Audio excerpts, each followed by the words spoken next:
as entrepreneurs, we work at home so much or in some space like that, and how do we make that a really effective workspace, especially during this time, right? Because we are all relegated to home or some version of home. Your case is RV is your home. So like, I'm really interested in hearing whether it's because of that particular physical space or just in general, what do you do to really make your workspace effective for you? And how do you get into flow? What are your kind of hacks and tips around that?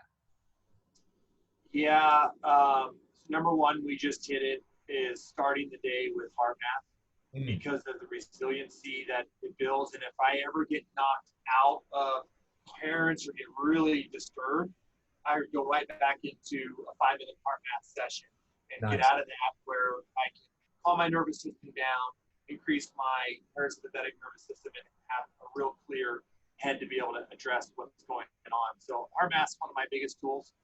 Another one that Amanda and I are using a lot is called the pomodoro technique.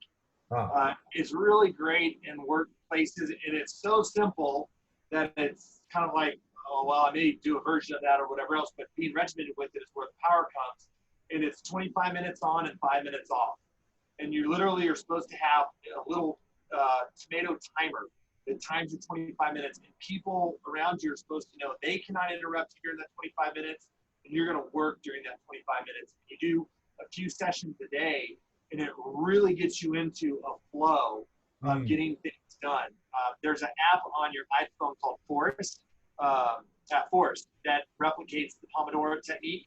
But I learned that in an entrepreneur group, and I hadn't blocked out my time that way, or I blocked it out in this other way, but I can always sit down, revert to the 25 minutes, take my 5-minute break, get a little movement in, which I highly encourage, and that's been really effective. And then last, an odd one that doesn't fit exactly what you're asking, but it plays into it long term, is I measure my sleep.